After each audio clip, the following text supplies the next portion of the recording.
Este niño tiene solo 12 años y su apodo era Chispita, y digo era porque nadie imaginaba que aquel niño sería pronto asesinado.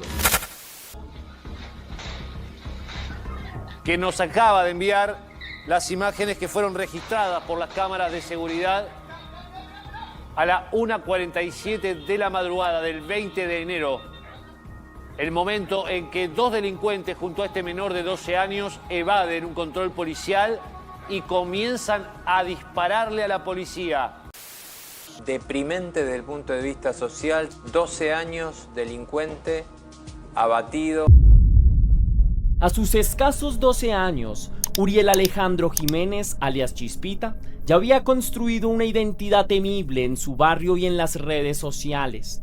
Lejos de los juegos infantiles, posaba desafiante con pistolas y revólveres en fotografías virales, montando motocicletas de dudosa procedencia como si fueran corceles de una guerra personal. Chispita se mostraba al mundo con orgullo prematuro, sonrisa atrevida, dedos en forma de pistola, la gorra calada, la mirada endurecida por una vida demasiado cruda para alguien de su edad. Esas imágenes perturbadoras de un niño armado recorrieron internet con una mezcla de asombro y horror, cimentando una leyenda oscura en torno a su figura. El niño se había convertido en personaje viral, un símbolo precoz de la marginalidad y la violencia. Pero antes de iniciar quisiera agradecer a Pilar Quispe Flores que me escribió gracias a ti Pilar por tu apoyo, por estar aquí en la comunidad, te envío un fuerte abrazo y te deseo lo mejor del mundo. También quiero saludar a Judith Álvarez que me escribió gracias Judith a ti por disponer de tu tiempo y estar aquí en la comunidad, para mí eso es importantísimo porque me das motivos para seguir trabajando con ímpetu, te deseo lo mejor. Y también quiero saludar a Maribel Bren que me apoyó por PayPal. Maribel, muchísimas gracias por ese corazón tan grande, tan cariñoso, de verdad me siento súper honrado de tu presencia en la comunidad y que disfrutes de este contenido. Te envío un fuerte abrazo y te deseo lo mejor del mundo.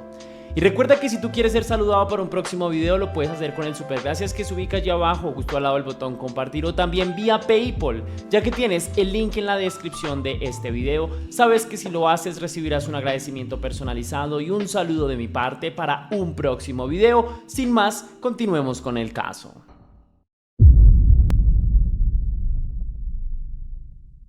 El escenario de esta historia es Barrio Puerto 8, un laberinto de pasillos de tierra y casas de chapa en el partido bonaerense de 3 de febrero. En estas 4 manzanas hacinadas viven unas 200 familias entre el barro, el olvido y la ley del más fuerte. Puerta 8 carga con sus propios fantasmas. Apenas 4 años atrás, en 2022, sus calles fueron noticia cuando un lote de la sustancia blanca ilegal envenenada mató al menos a 23 personas de la zona. La tragedia de la sustancia adulterada dejó una marca imborrable en el ambiente. Desde entonces, el temor y el silencio cubren el barrio como un manto.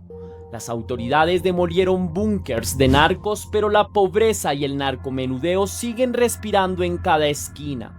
Es un lugar donde el Estado rara vez asoma la cara, salvo en forma de patrulleros o ambulancias.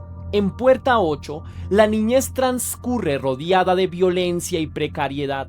Los niños crecen jugando a ser ladrones y policías porque eso es lo que ven, porque en su mundo corto de horizontes un arma llega antes que un juguete nuevo. Fue en ese entorno áspero donde creció Uriel Jiménez, hijo de la marginación, nieto de un país que le dio la espalda. Chispita aprendió desde muy pequeño las lecciones duras de la vida en el barrio. Cuentan algunos vecinos que de bebé lo arrullaban sirenas en la noche y que dio sus primeros pasos esquivando charcos de sangre ajena. Tal vez sean exageraciones que la leyenda barrial teje después de los hechos, pero lo cierto es que Uriel no tuvo una infancia común. Mientras otros niños iban a la escuela con cuadernos y sueños, Chispita quizá ya merodeaba las calles en motitos desvencijadas, fascinado por el respeto que infundían los pesados de la cuadra. Se ganó su apodo justamente por eso, tan inquieto, tan eléctrico, tan peligroso como una chispa cerca de un barril de pólvora. Dicen que su risa fácil y su baja estatura le valieron el diminutivo cariñoso, pero con el tiempo Chispita empezó a sonar más a nombre de pistolero juvenil que a juego de niños. La familia de Uriel apenas es mencionada en los expedientes, pero una hermana mayor llamada Kiara emerge en esta historia con un papel crucial. No conocemos los detalles exactos de su hogar, padres ausentes, carencias cotidianas, violencia intrafamiliar, no lo sabemos, pero el mensaje que Kiara escribiría después revela que ambos compartieron sufrimientos indecibles. Solo vos y yo sabemos lo que pasamos juntos, diría ella, abriendo una ventana a la dureza que marcó sus vidas. Podemos imaginar a estos dos hermanos aferrándose el uno al otro como náufragos en un mar de miseria, sobreviviendo día a día en un entorno donde la inocencia muere joven. Chispita, el menor, encontraba fuera de casa lo que dentro quizás faltaba: la camaradería ruda de la calle, la adrenalina de lo prohibido, la sensación de poder que otorga un arma en la mano de quien nunca tuvo nada. En los pasillos angostos de Puerta 8 se aprendía rápido la ley de la supervivencia. Los chicos crecían viendo cómo los narcos del barrio se paseaban en motos brillantes con cadenas de oro, mientras sus propios padres hacían fila en comedores comunitarios. ¿Qué futuro podía soñar Uriel? En esas calles, la figura del pibe chorro, el ladrón adolescente, no es una aberración sino casi una consecuencia natural. Esa cultura delincuencial fue el aire que Uriel respiró desde la cuna, y así, sin darse cuenta, fue abrazando un destino trágico mucho antes de entenderlo.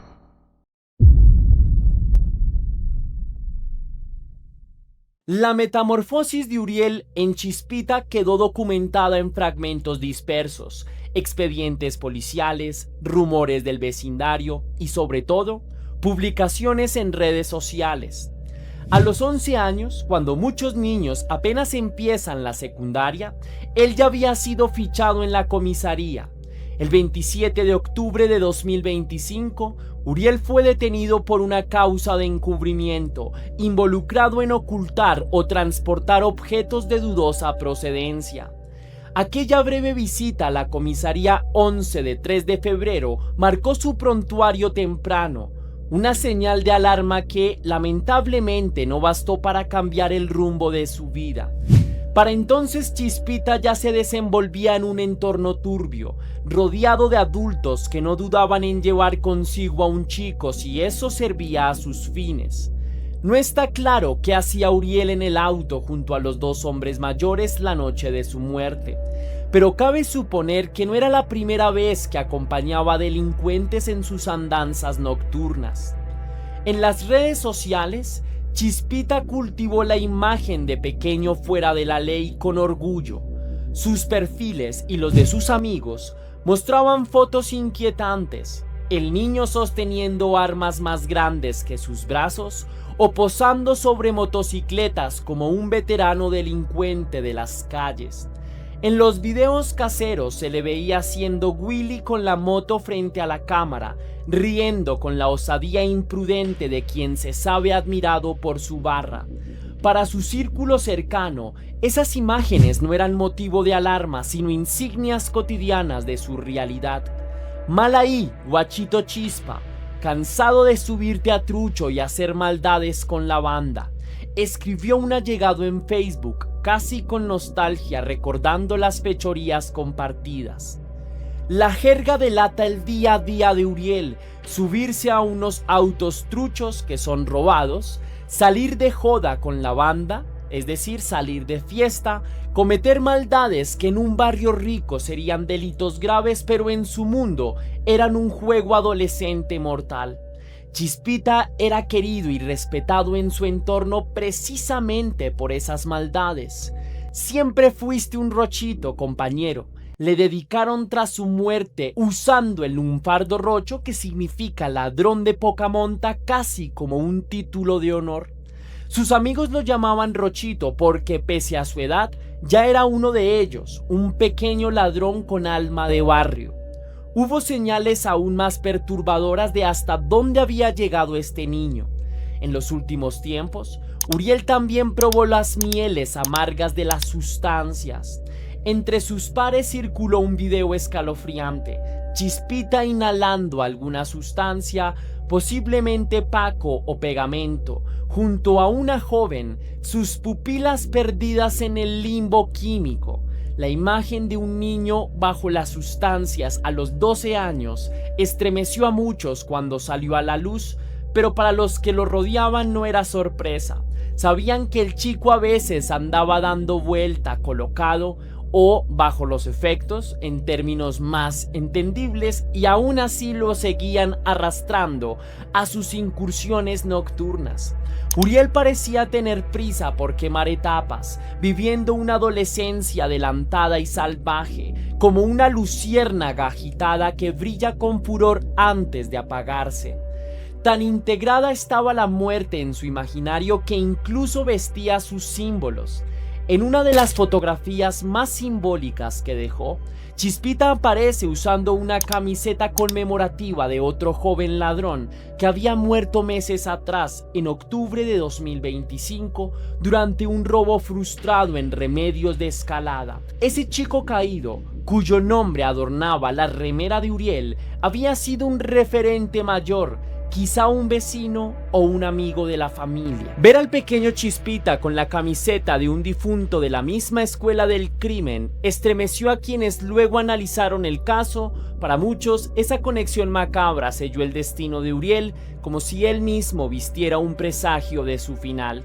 Era la crónica de una muerte anunciada en código tumbero, el homenaje inadvertido a un camino sin retorno.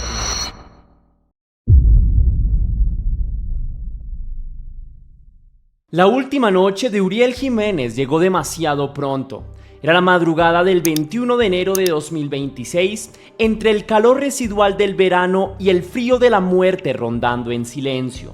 Todo comenzó en la localidad de Remedios de Escalada, partido de 3 de febrero, cuando una patrulla de la policía bonaerense avistó un Fiat Uno Fire blanco circulando de forma sospechosa. En el interior iban al menos 3 ocupantes, 2 adultos en los asientos frontales y oculto tras sus siluetas un niño de 12 años en el asiento trasero. Los efectivos, cumpliendo el protocolo, intentaron identificar el vehículo encendiendo balizas y dando la voz de alto, pero la respuesta fue inmediata y violenta. El conductor del Fiat ignoró la orden y pisó el acelerador a fondo, desatándose una persecución temeraria en la oscuridad del barrio. Las calles dormidas de 3 de febrero despertaron al caos. El motor del Fiat Uno rugía y sus llantas mordían el asfalto agrietado, zigzagueando para escapar de las luces azules que les pisaban los talones. Desde las ventanillas bajas del coche fugitivo comenzó a escupir fuego un arma. Los sospechosos abrieron fuego contra los policías, disparando a la desesperada para ahuyentarlos. Los uniformados respondieron con sus pistolas reglamentarias y la noche se llenó de fogonazos intermitentes y estruendos secos. En medio de aquel tiroteo infernal, es difícil imaginar qué sentía Chispita. Estaba asustado, encogido en su asiento mientras las balas zumbaban a su alrededor, o quizá eufórico, participando del tiroteo como en las películas que tantas veces habrá visto, sintiéndose por fin parte de la acción real. Tal vez jamás lo sabremos. Lo que sí sabemos es que las balas no distinguen edades. Uno de esos proyectiles, perdido o certero, encontró el pecho de Uriel en la vorágine. La persecución continuó por varios minutos, con el Fiat herido de muerte intentando ganar distancia. Finalmente, la huida terminó abruptamente cuando el auto se internó en el barrio de emergencia Puerta 8, su propio laberinto familiar convirtiéndose en trampa, en la intersección de las calles Catamarca y el Parque con la avenida Eva Perón, irónicamente cerca de donde Uriel había pasado su infancia. El conductor realizó una maniobra final.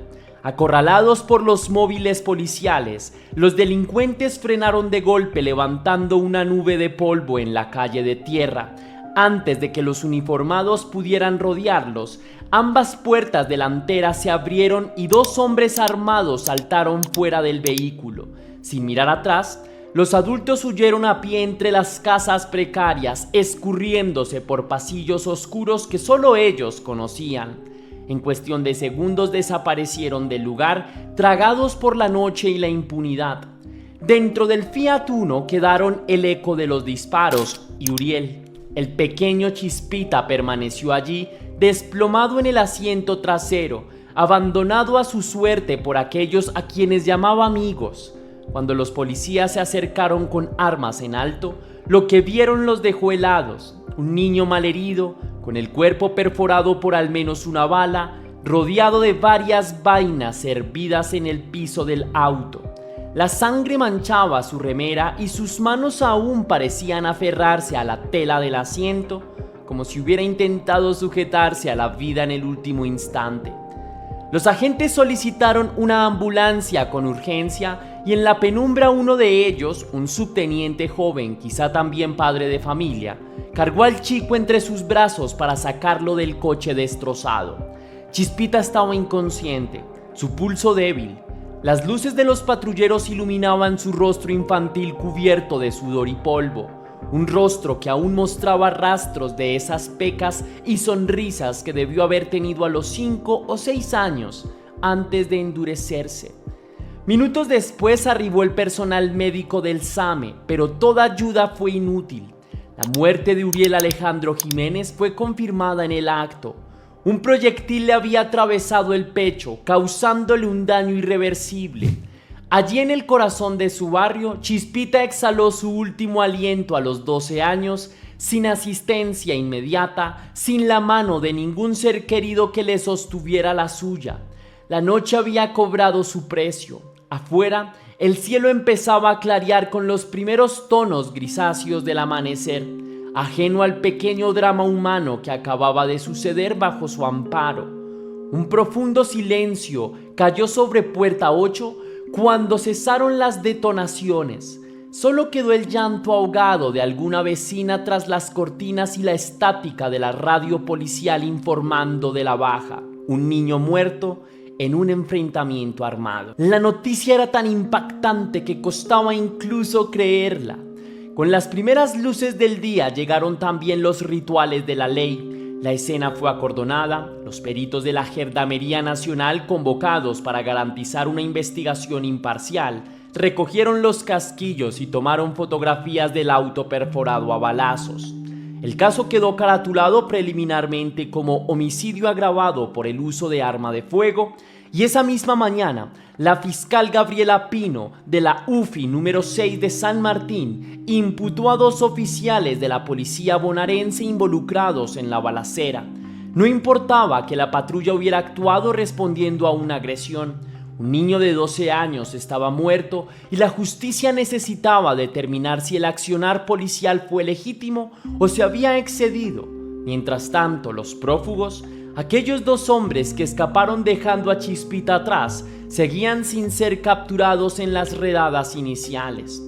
Se desvanecieron en la villa como fantasmas, pero probablemente no tardarían en enterarse de la suerte del pequeño.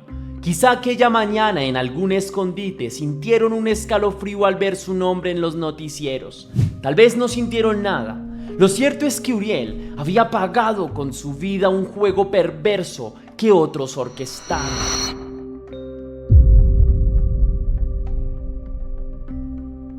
La muerte de un niño acribillado corrió como reguero de pólvora por todos los medios apenas el sol despuntó. En cuanto se confirmó la identidad de Uriel Jiménez, alias Chispita, la noticia sin duda golpeó al público con una mezcla de estupor y tristeza. Un niño delincuente muerto en tiroteo. La historia parecía sacada de la ficción más oscura, pero era real y además era urgente. Las cadenas de televisión interrumpieron su programación normal para informar sobre este caso. Las portadas digitales se poblaron de titulares que combinaban morbo y conmiseración. Nené de 12 años abatido en enfrentamiento, el pequeño ladrón que murió en una balacera. Así iban los títulos aproximadamente. Los medios, sedientos de detalles, escarbaban en el pasado de Uriel en busca de respuestas sencillas a una situación que es mucho más compleja. Muy pronto, fotos suyas empezaron a circular ampliamente, imágenes tomadas de sus redes sociales donde aparece empuñando pistolas o exhibiendo botines de robo, la gorra Nike, la moto ruidosa, entre otras. Esas mismas fotos que en su entorno eran trofeos, para la sociedad en general resultaban estremecedoras. ¿En qué habíamos fallado como sociedad para que un niño posara armado como un criminal adulto, como si se tratara de Grand Theft Auto? Mientras la noticia encendía el debate público, en las redes sociales del barrio ocurría algo que me parece impactante.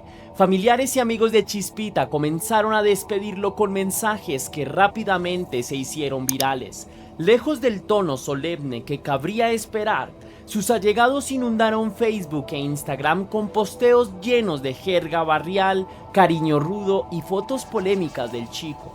En una imagen se lo veía a Uriel sonriendo con descaro, un arma tumbera en mano, en otra, montado en una moto sin casco haciendo piruetas. «Róbate el cielo, gordo», le escribió un amigo llamándolo por un apodo afectuoso, gordo, quizá por sus mejillas aún infantiles. «Mal ahí, primo, te voy a extrañar mucho, volá alto, Rochito», posteó un primo adolescente, agregando ese Rochito que, como les explicaba anteriormente, se refiere a ladrón. Eran frases también como volá alto y robate el cielo, Chispita, que se repitieron una y otra vez, mezclando esa jerga delictiva con el lenguaje de la despedida sentimental. Era un velorio virtual tan inusual como crudo. Despedían a Chispita casi celebrando su identidad de ladrón. No había en sus palabras reproche ni sorpresa, sino una dolorosa aceptación de que aquel había sido su camino. Para su círculo, Uriel murió como vivió, al filo de la ley, con las botas puestas, y merecía partir con honores de su propio código. Estos mensajes, al salir de la burbuja del barrio hacia la opinión pública, causaron profunda polémica. Mucha gente no podía creer lo que leían, familiares festejando las andanzas del niño en lugar de lamentar que hubiera tomado ese rumbo. Amigos posando con armas en su honor como si se tratase de un héroe caído. Hubo quien se indignó en redes más amplias dejando comentarios furibundos contra los padres ausentes o incapaces y contra la cultura de la delincuencia que glorificaba a un menor armado. Periódicos nacionales reprodujeron capturas de esos posteos titulándolos las polémicas fotos con las que despidieron al nene ladrón, evidenciando, como les cuento, ese choque cultural. Para muchos lectores fuera de ese entorno resultaba inconcebible que a un chico de 12 se lo despida como a un chorro, con caravana de motos, bocinazos y tiros al aire, como si fuera un gran capo. Pero eso fue exactamente lo que sucedió. En la noche siguiente a su muerte, en las calles de 3 de febrero sonaron disparos de despedida en honor a Chispita.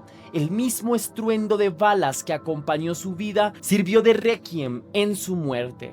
Una fila de motos y autos recorrió el barrio tocando bocina y varios integrantes de su banda realizaron tiros al aire, un rito fúnebre marginal que para ellos significa respeto. Así se despide a un ladrón querido en el AMPA, y así despidieron a Uriel, que quiero insistir, era un niño de 12 años. En medio de ese adiós casi festivo en su código, también hubo mensajes de dolor puro. La hermana de Uriel, Kiara, publicó unas palabras que conmovieron incluso a quienes juzgaban desde afuera. Mi amor de la hermana, me dejaste destrozada, descansa en paz.